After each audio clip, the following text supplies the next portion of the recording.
नमस्कार विद्यार्थी मित्रांनो, मी प्रदीप सर पुन्हा एकदा तुमचं राजा अकॅडमीच्या युट्यूब चॅनलवर मनपूर्वक सहर्ष स्वागत. विद्यार्थी मित्रांनो, आज आपण घेऊन आलोय या चालू पेपरमध्ये झालेले जे सामान्य ज्ञान विषयाचे जे प्रश्न होते आणि ह्या प्रश्नांमधील पुढचा घटक आहे हा विषय आहे भूगोल भाग 3. का या भाग 3 मध्ये आपण भूगोल विषयावर जे आलेले महत्वाचे प्रश्न आणि हे महत्वाचे प्रश्न आपण आता काय करणार आहोत बघणार आहोत. तर चला तर पहिला प्रश्न बघू आपण आता भूगोलाचा. बघा, पहिला प्रश्न आहे प्रोजेक्ट चित्ता कोणत्या राष्ट्रीय उद्यानाशी संबंधित आहे. प्रोजेक्ट चित्ता विचारले बघा इथं. चित्ता, प्रोजेक्ट चित्ता, हा प्रोजेक्ट चित्ता आपल्याला सगळ्यांना माहिती का 2022 सालचा आहे आणि हा प्रोजेक्ट चित्ता या प्रश्नाचं उत्तर आहे पर्याय क्रमांक 1 कुनो. प्रोजेक्ट चित्ता हा आपण ज्यावेळेस ओपन केला त्यावेळेस 1952 साली भारतातून काय झाला, चित्ता नामशेष झाला आणि त्याच्यानंतर भारतात चित्ते आणण्यासाठी वेगवेगळ्या देशांची काय झालं आपण बोलणी सुरू केली आणि हा प्रोजेक्ट चित्ता आपण साऊथ आफ्रिका म्हणजे दक्षिण आफ्रिका या देशातून पहिल्यांदा काय केले आपण जवळपास 8 चित्ते आणलेले. याच्यानंतर आपण पुन्हा देश होता नामिबिया या देशातून देखील आपण काय आणले चित्ते आणले आणि आता 2025 मध्ये आपण बोत्सवाना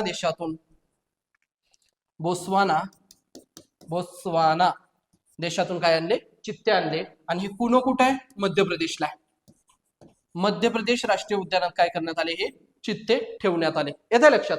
चला पुढचा बांधवगड कुठे पाहिलं तर बांधवगड देखील कुठे आहे मध्य प्रदेशला आहे. जिम कार्बेट जर पाहिलं आपण उत्तराखंडला आहे आणि काझीरंगा राष्ट्रीय उद्यान जर पाहिलं आपण तर काझीरंगा राष्ट्रीय उद्यान जिथं एकशेंगी गेंडा प्रसिद्ध आहे ते आहे आसामला. पुढं खालीलपैकी कोणत्या गटात दिलेली सर्व राष्ट्रीय उद्यानं महाराष्ट्रातील आहेत. तर विद्यार्थी मित्रांनो इथं बघा की सर्व महाराष्ट्रातील राष्ट्रीय उद्याने विचारलेत. आता जवळपास आपल्या महाराष्ट्राचा जर विचार केला तर महाराष्ट्रात किती 6 राष्ट्रीय उद्यान, महाराष्ट्रात 6 राष्ट्रीय उद्यान हे लक्षात ठेवा. मग 6 कोणकोणती आहेत रे बघ बरं. पहिला आहे ताडोबा आहे,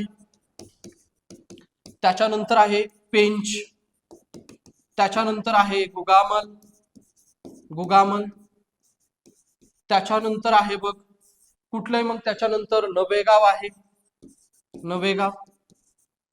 त्याच्यानंतर आहे संजय गांधी राष्ट्रीय उद्यान आणि 6 नंबरचं आहे ते कोणतं असेल तर ते आहे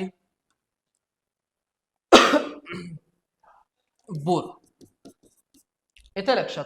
मग इथं लक्षात ठेवा ताडोबा, पेंच, नवेगाव आणि बोरवेली पर्याय क्रमांक 2 याचं काय उत्तर आहे. सो ही आपल्या महाराष्ट्रातील राष्ट्रीय उद्यान आहे. याची शॉर्ट मध्ये एक तुम्हाला ट्रिक सांगेल मी, फक्त तेवढी लक्षात ठेवा. गुरुचा पेन तास एवढं म्हणा तुमची 6 राष्ट्रीय उद्याने पाठ होतील क्षेत्रफळानुसार.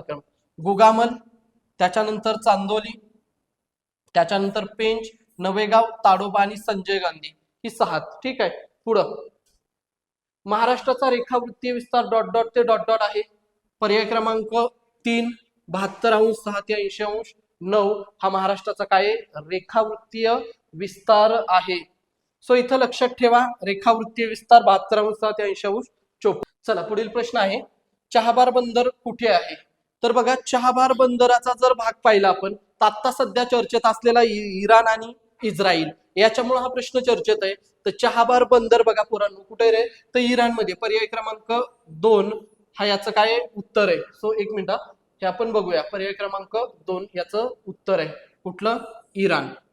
त्याच्यानंतर पुढचा प्रश्न आहे की बालाघाट जिल्हा गोंदिया जिल्ह्याच्या डॉट डॉट दिशेस स्थित आहे. आता ही गोष्ट लक्षात ठेवा हा प्रश्न तेवढा गांभीर्याने बघणे गरजेचं नाही कारण हा जिल्हा विशेषला पडलेला प्रश्न आहे. याचं उत्तर आहे पर्याय क्रमांक 3.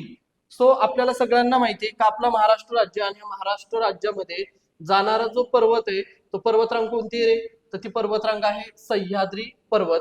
आणि ह्या सह्याद्री पर्वताच्या ज्या 3 उपरंगात ज्यामध्ये सातमाळा अजिंठा असेल, हरिश्चंद्र बालाघाट असेल आणि शंभू महादेव डोंगररांग त्यापैकी विचारण्यात आलेली डोंगररांग होती बालाघाट डोंगररांग जी गोंदिया जिल्ह्याच्या उत्तर दिशेला आहे. चला पुढचा प्रश्न खालीलपैकी कोणाला भारताचा राष्ट्रीय जलचर प्राणी असं म्हटलं जातं. म्हणजे आपल्याला सगळ्यांना माहिती आहेत, आपल्या भारत देशाची जी काही मानचिन्हे, जी काही प्रतीक आहेत, त्या प्रतीकांवर आलेला प्रश्न आहे आणि ज्यामध्ये विचारलाय भारताचा राष्ट्रीय जलचर प्राणी, तर तो कुठला आहे? तर त्याचं उत्तर आहे पर्याय क्रमांक 3, गंगा नदीतील डॉल्फिन, म्हणजे गंगा डॉल्फिन. गंगा डॉल्फिन हा याचं काय उत्तर आहे का गंगा डॉल्फिन हा भारताचा काय राष्ट्रीय जलचर, राष्ट्रीय जलचर, जलचर 2007 ला याला काय देण्यात आला, दर्जा देण्यात आला. आणि याच्याच संदर्भात लक्षात ठेवा, गंगा डॉल्फिन म्हणजे डॉल्फिन, डॉल्फिन संशोधन केंद्र, संशोधन केंद्र कुठे आहे रे? तर पाटणा बिहार या ठिकाणी, पाटणा बिहार या ठिकाणी डॉल्फिन संशोधन केंद्र काय करण्यात आले, उभारण्यात आले. गंगा डॉल्फिनची नुकतीच जनगणना पार पडली, त्यामुळे हा प्रश्न महत्वाचा आहे. ठीक आहे. जर भारताचा राष्ट्रीय वृक्ष पाहिला तर वड आहे, भारताचा राष्ट्रीय पक्षी पाहिला तर मोर आहे. शी आपली जी काही मानचिन्ह ती बघणे गरजेचे, ती पाठांतर करून ठेवा. पुढं 2011च्या जनगणनेनुसार सर्वाधिक लोकसंख्येचे राज्य कोणतं? तर इथे एक ट्रिक सांगतो तुम्हाला, तेवढीच फॉलो करा फक्त. ती ट्रिक्स आहे. उमाला बीपी आहे, उमाला बीपीचा त्रास आहे, थोडका बीपीचा त्रास आहे, बीपी आहे. म्हणजे उमा नावाची एक मुलगी आहे आणि तिला बीपीचा आजार आहे. याच्यामध्ये बघा, उत्तर प्रदेश, महाराष्ट्र, बिहार आणि पश्चिम बंगाल, ज्याला आपण वेस्ट बेंगॉल म्हणतो, पश्चिम बंगाल. मग एक गोष्ट लक्षात ठेवा, सर्वाधिक लोकसंख्येचं राज्य कुठलं येणार आहे? उत्तर प्रदेश. पर्याय क्रमांक 3. उमाला बीपी आहे एवढं म्हटलं तर तुमची सर्व राज्य उत्तर प्रदेश हे फर्स्ट आहे. सेकंड सर्वाधिक लोकसंख्या आपल्या महाराष्ट्राची, ही 2 राज्य लक्षात ठेवा. सो इथं बसतात बघा, चारही ट्रिक्स मध्येच उत्तर प्रदेश, महाराष्ट्र, बिहार आणि वेस्ट बेंगॉल म्हणजेच पश्चिम बंगाल. त्यानंतर पुढचा प्रश्न बघा रे, खालीलपैकी मध्य प्रदेश राज्यातील व्याघ्र प्रकल्प कोणता? सो हे लक्षात ठेवा, मध्य प्रदेश राज्यातील महत्वाचा व्याघ्र प्रकल्प जो त्यांनी विचारलाय, तो मध्य प्रदेश राज्यातील व्याघ्र प्रकल्प आहे बांधवगड. हा मध्य प्रदेश राज्यातील एक व्याघ्र प्रकल्प आहे. सर्वाधिक राष्ट्रीय उद्यान जर कोणत्या राज्यात असतील, सर्वाधिक राष्ट्रीय उद्याने तर ते आहेत कुठं? मध्य प्रदेशात, मध्य प्रदेश. त्यानंतर व्याघ्र प्रकल्प जर पाहिलं तर भारतात एकूण व्याघ्र प्रकल्प आहेत, भारत एकूण व्याघ्र प्रकल्प तर भारतात एकूण वाघ प्रकल्प आहेत 58. त्यापैकी पहिला कोणता होता रे? तर पहिला व्याघ्र प्रकल्प होता जिम कार्बेट, जिम कार्बेट, जो कुठं आहे? उत्तराखंडला. सो हे लक्षात ठेवणे अपेक्षित आहे. ठीक, इथं आहे बघा जिम कार्बेट, हा पहिला आहे. सुंदरबन कुठे आहे? वेस्ट बेंगॉलला, म्हणजे पश्चिम बंगालला. सरिस्का अभयारण्य कुठे आहे रे? तर हे राजस्थान मध्ये, हे महत्वाचं आहे. सरिस्का अभयारण्य कुठे आहे? राजस्थानला आहे. सो लक्षात ठेवा. पुढचा प्रश्न आहे, सांको व जमुना या नावाने ओळखली जाणारी नदी खालीलपैकी कोणती? सरप्राईज प्रश्न होता, आपल्या ऑफलाईन बॅचला आपण आपल्या वर्गात शिकवलेला प्रश्न होता आणि त्यावेळेस बऱ्याच जणांना असं वाटत होतं का प्रश्न येणार नाही.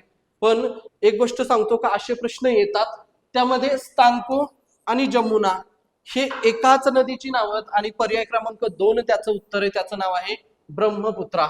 सो एक गोष्ट इथं लक्षात ठेवा, ब्रह्मपुत्रेचं जास्त काही करू नका. ब्रह्मपुत्र आपल्याला जास्त विचारत नाही, त्याचं कारण म्हणजे ब्रह्मपुत्राचा प्रवाह भारतात म्हणावा तितका नाहीये. ब्रह्मपुत्रा नदी हिचा उगम होतो बघा रे, उगम तिबेट पठार या ठिकाणी या नदीचा काय होतो? उगम होतो. उगम झाल्यानंतर भारतात अरुणाचल प्रदेशमध्ये, अरुणाचल प्रदेश ह्या अरुणाचल प्रदेशमध्ये हिला दिहांग नावाने ओळखलं जातं, दिहांग. त्याच्यानंतर आसाम मध्ये गेली, आसाम, तर हिला ब्रह्मपुत्रा म्हणतात, ब्रह्मपुत्रा. इथंच माजुली बेट आहे, माजुली बेट, ब्रह्मपुत्रा जगातील सर्वात मोठं नदी बेट आहे. त्याच्यानंतर बांगलादेश मध्ये गेली, बांगलादेशात गेली का या नदीला जमुना या नावाने ओळखलं जातं आणि ब्रह्मपुत्रा स्थांगपो चीन मध्ये म्हणतात. सो अशी हिची नावं लक्षात ठेवा. चला पुढे. साक्षरता दर म्हणजेच डॉट डॉट वय असणाऱ्या साक्षरता लोकांचे प्रमाण आहे. सो इथे एक गोष्ट लक्षात ठेवा, साक्षरतेवर प्रश्न विचारलाय. यावर्षी जनगणना आपली होणार आहे, त्यामुळे प्रश्न विचारण्यात आलेत. लोकसंख्येवर पण प्रश्न आहे बघा, साक्षरतेवर देखील प्रश्न आहे, कारण 2026 ला भारताची पहिली डिजिटल जनगणना होणार आहे. या अनुषंगाने हे प्रश्न विचारण्यात आलेले आहे.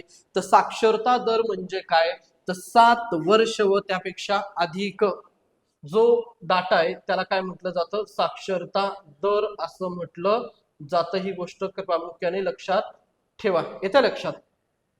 सो भारत साक्षरता जर पाहिली आपण, भारत साक्षरता म्हणजे आपल्या भारतामध्ये नुसती लोकसंख्या जास्त आहे, बरोबर की नाही.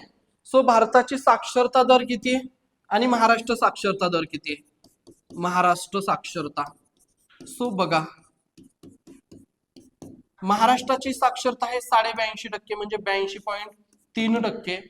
तर भारताची साक्षरता किती असेल, भारताची साक्षरता ही किती, 72-74च्या आसपास काय भारताची साक्षरता. येथे लक्षात. पुढं,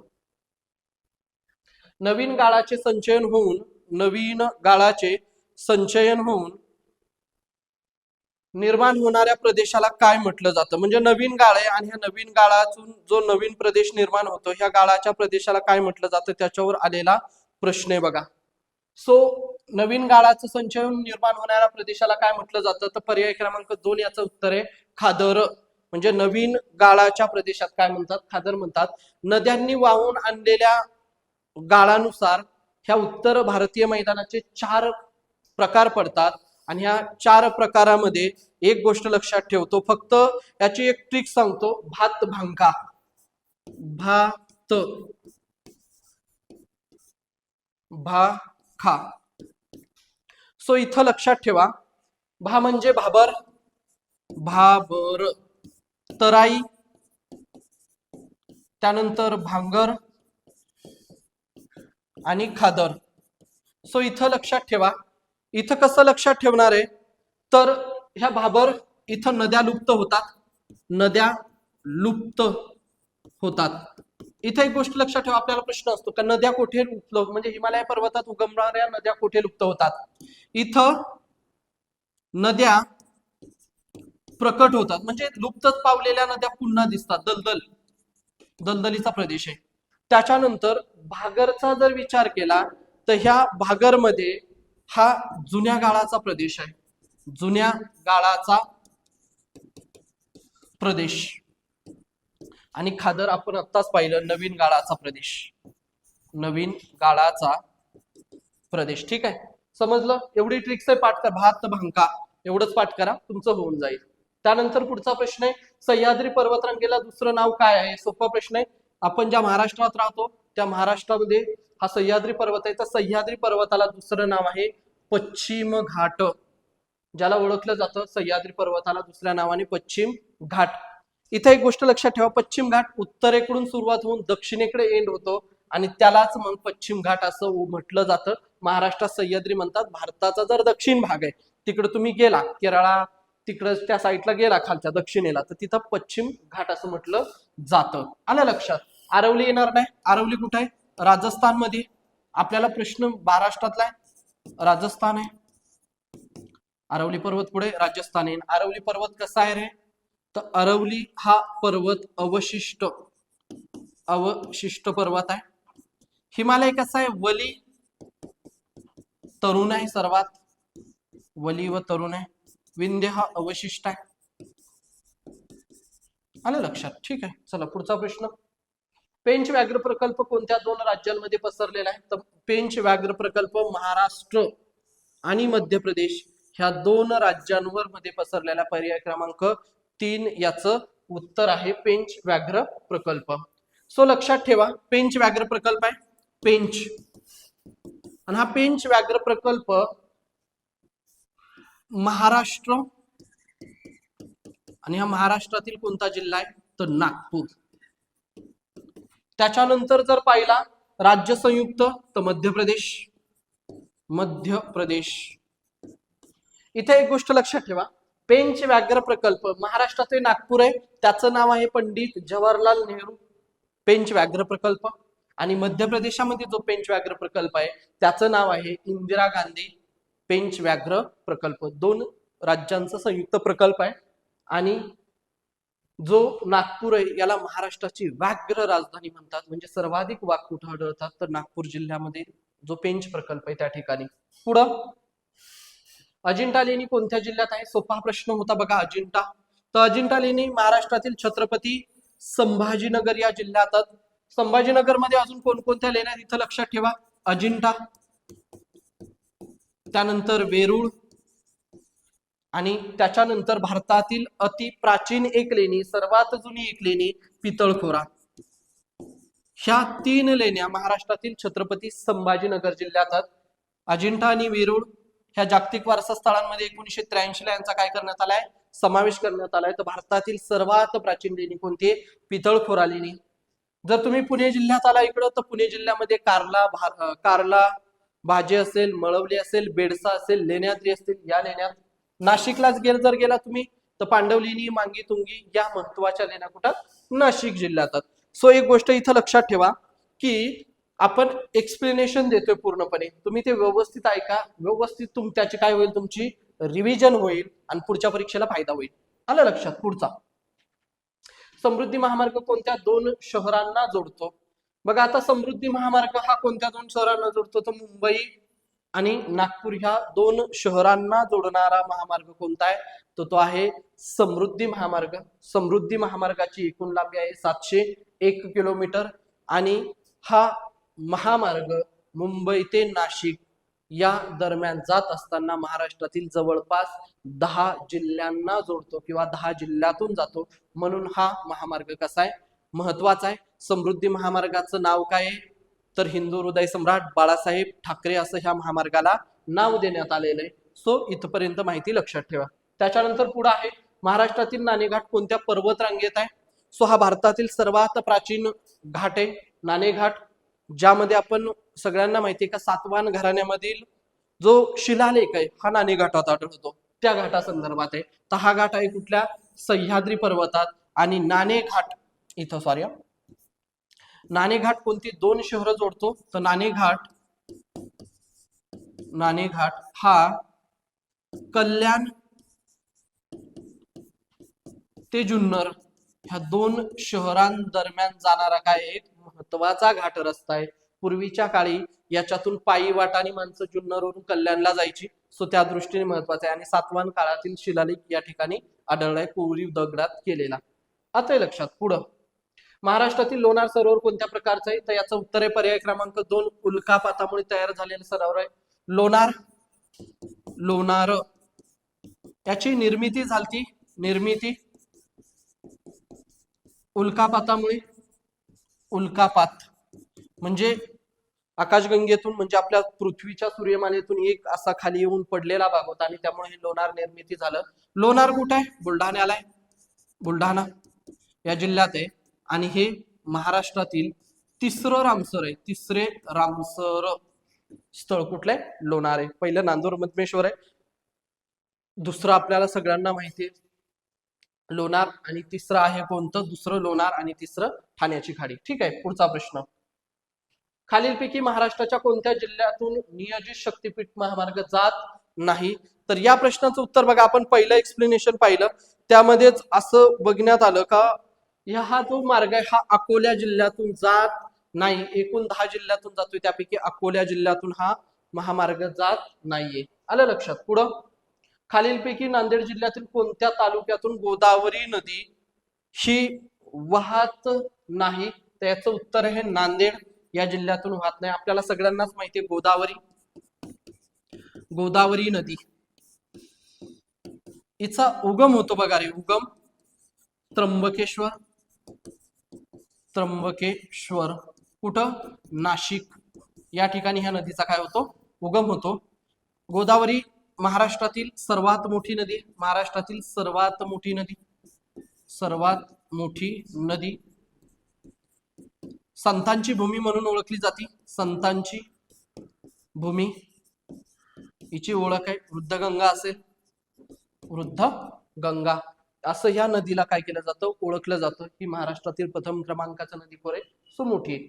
पुढे नेक्स्ट, खालीलपैकी कोणती जोडी योग्य आहे, इथं योग्य जोडी विचारलेली आहे, हे लक्षात ठेवा. योग्य जोडी कोणती आहे, तर कुतुब मिनार दिल्लीला आहे, हे पण बरोबर आहे. त्याच्यानंतर बृहदेश्वर मंदिर तामिळनाडूला आहे, हे पण बरोबर आहे. गोल घुमट हा कर्नाटक विजापूरला आहे, बरोबर आहे. आणि अजिंठा वेरूळ हे मात्र चुकीचं आहे बघा. अजिंठा वेरूळ मध्य प्रदेशला नसून, आपण इथं बघा एक्सप्लेनेशन पाहिलेलं त्याचं अजिंठा वेरूळचं, का अजिंठा वेरूळ आपण इथं बघितलेलं, हे पहा छत्रपती संभाजीनगर म्हणजे आपल्या महाराष्ट्रात आहे, येते लक्षात. त्यामुळं तो पार्ट येणार नाही बघा. एक्सप्लेनेशनचा हा फायदा होतो. एक गोष्ट लक्षात ठेवा, इथं काय येणार, मध्य प्रदेश नसून महाराष्ट्र येणार, म्हणजे 4 नंबर कट करा, वरील सर्व गेला. आणि पर्याय क्रमांक 3, 1, 2 आणि 3 याचं काय उत्तर आहे. अजिंठा वेरूळ कुठे, महाराष्ट्र राज्यात आहे आपला, छत्रपती संभाजीनगरला. त्यानंतर भारताची सर्वात जास्त भूसीमा कोणत्या देशाला लागते, आपला भारत देश आहे. आणि या भारताला म्हणजे भारत आहे आपला, भारत भूसीमा, भूचा अर्थ जमिनीला लागून असलेली सीमा किती रे, 15,200 किलोमीटर आहे. 15,200 किलोमीटर किती राष्ट्रांना लागून आहे, तर 7 देशांना, 7 देशांना लागून 15,200 किलोमीटर काय आहे, भूसीमा आहे. यापैकी सर्वाधिक, एक गोष्ट लक्षात ठेवा, इथं ट्रिक सांगतो, बचपन में BA एवढंच लक्षात ठेवा. सर्वाधिक आहे बांगलादेश, बांगलादेश 4096 याला किलोमीटर मध्ये. त्याच्यानंतर आहे चीन, त्यानंतर आहे पाकिस्तान 55 में, त्याच्या आहे नेपाळ, इथं आहे म्यानमार, इथं आहे भूटान आणि इथं आहे अफगाणिस्तान. अफगाणिस्तानला 106 किलोमीटर आहे, म्हणजे सर्वात कमी कोण येणार, अफगाणिस्तान. पर्याय क्रमांक 1, इथं पर्याय क्रमांक 2 याचं काय उत्तर आहे, सर्वाधिक सीमा आहे. सर्वात कमी पाहिलं तर अफगाणिस्तान आहे. त्याच्यानंतर पुढचा प्रश्न आहे बघा रे, कर्कवृत्त भारतातील खालीलपैकी कोणत्या राज्यातून जातं. याची एक छोटीशी ट्रिक्स आहे का, मित्र माझा राघुछाप, याच्यानुसार तुम्ही राज्य घेऊ शकता बघा. मी वरून येतं मिझोराम नंतर येईल त्रिपुरा, इथं कुठलं येईल, मध्य प्रदेश. त्याच्यानंतर झारखंड, राजस्थान, गुजरात, छत्तीसगड आणि पश्चिम बंगाल. या 8 राज्यातून कर्कवृत्त जातं. किती राज्यातून जातं, 8 राज्य, 8 राज्यातून काय जातं, कर्कवृत्त जातं. भारताच्या मध्यातून जाणारं वृत्त कोणतं, तर कर्कवृत्त. आणि हे कर्कवृत्त किती राज्यातून जातं भारताच्या, तर 8 राज्यातून हे कर्कवृत्त जातं. इथं लक्षात ठेवा. मग बघा रे, गुजरात आहे बरोबर, ओडिशा गेला, ओडिशाचा इथं कुठं संबंध नाही. मध्य प्रदेश आहे, राजस्थान आहे, म्हणजे 1, 3, 4 कुठं दिसतंय, पर्याय क्रमांक 4 याचं काय योग्य उत्तर आहे. सो लक्षात ठेवा, खालीलपैकी कोणता ग्रह नाही, इथं ग्रह विचारलाय. सो रवी हा ग्रह नसून काय रे, हा तारा आहे. रवी हा ग्रह नाही. बुध आहे, शुक्र आहे, गुरु आहेत, हे सर्व काय आहेत, ग्रह. आणि जर यांचा प्रश्न तुम्हाला पडला का, यांचा क्रम लावा, तर यांचा क्रम कसा जातो बघा. बुध असेल, शुक्र असेल, शुक्र नंतर पृथ्वी, त्यानंतर मंगळ, त्यानंतर गुरु, त्यानंतर शनी, त्यानंतर युरेनस आणि नेपच्यून, असा यांचा क्रम लागतो. रवी हा ग्रह नसून काय, तारा आहे. रवी म्हणजे सूर्य. पुढं, श्री आमटे यांचा हेमलकसा प्रकल्प खालीलपैकी कोणत्या जिल्ह्यात आहे, तर इथं बघा श्री आमटेंचा प्रकल्प विचारलाय, म्हणजे बाबा आमटे, त्याचं उत्तर आहे गडचिरोली, हेमलकसा. येथे लक्षात. पुढं, राज्यातील नेरळ ते माथेरान हा महामार्ग खालीलपैकी कोणत्या प्रकारचा आहे, कोणत्या प्रकारचा आहे हा नेरळ ते माथेरान दरम्यानचा कसा आहे तर तो अरुंद मापी, रुंद मापी, मीटर मापी, ब्रॉड गेज, तर त्याचं उत्तर आहे अरुंद मापी. इथं एक गोष्ट लक्षात ठेवा, नेरळ माथेरान, नेरळ माथेरान रायगड जिल्ह्यातला हा मार्ग आहे रायगडचा. हा कसा आहे नॅरो गेज, नॅरो गेज, ज्यालाच काय म्हटलं जातं अरुंद मापी, अरुंद मापी. जर कधी गेला असेल तुम्ही माथेरानला तर बघा एक लहानशी ट्रेन असती, त्यामधून जाणे बंधनकारक असतं, त्यालाच नॅरो गेज किंवा अरुंद मापी म्हणतात. पर्याय क्रमांक 4 ब्रॉड गेज, हे रुंद मापी आहेत. हा 100% विद्युतीकरण झालेला आहे ब्रॉड गेज. सो इथं लक्षात ठेवा हा पर्याय क्रमांक 2. त्याच्यानंतर समसंबंध शिलाँग, मेघालय तर एजवाल. बघा रे, हा राजधानीवर आलेला प्रश्न आहे आणि राजधानीवर आलेले प्रश्न होता. म्हणजे शिलाँग कुणाची राजधानी तर मेघालयची. तसंच एजवाल कुणाची राजधानी तर एजवाल कुणाची राजधानी मिझोराम या राज्याची काय आहे ती राजधानी आहे. आसामचा जर विचार केला तर आसामची दिसपूर आहे. त्रिपुराचा जर विचार केला तर त्रिपुराची आगरतळा आहे. आणि श्रीलंकेचा जर विचार केला तर श्रीलंकेची कुठले कोलंबो ही काय श्रीलंकेची. त्यानंतर महाराष्ट्राची सीमा एकूण 6 राज्यांना भिडलेली आहे. खालीलपैकी कोणत्या राज्याचा या राज्यामध्ये समावेश होत नाही. म्हणजे आपलं महाराष्ट्र राज्य थोडक्यात सांगायचं झालं असं आपला महाराष्ट्र आहे.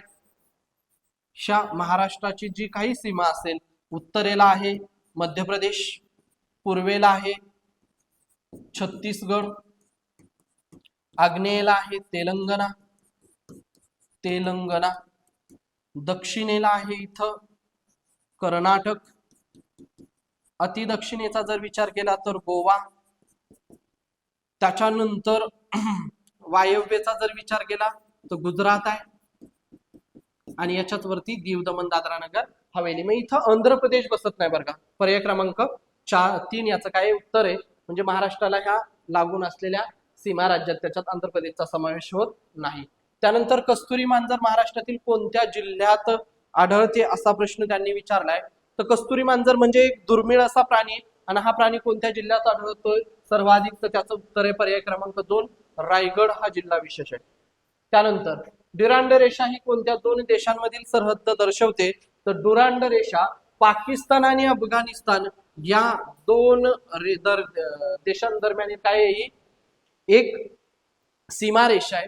त्याच्यानंतर तुम्ही भारत आणि चीनचा विचार केला तर मॅकमोहन रेषा आहे. त्याच्यानंतर तुम्ही भारत आणि पाकिस्तानचा विचार केला तर रॅडक्लिफ लाईन आहे. अशी आपल्या सीमारेषात. तर विद्यार्थी मित्रांनो आपण बघा आता भूगोलाची सिरीज देखील तुमच्यासाठी चालू करणार आहे. याच्यानंतर वेगवेगळे प्रश्न, मग भूगोल असेल, इतिहास असेल, असे अनेक प्रश्न आपण घेऊन तुमच्या समोर येणार आहे. त्यामुळं तुम्ही आपल्या चॅनेलला फॉलो केला नसेल तर फॉलो करा, सबस्क्राईब करा आणि व्हिडिओ कसा वाटतोय जर चांगला असेल तर लाईक करा आणि शेअर करा. धन्यवाद मित्रांनो.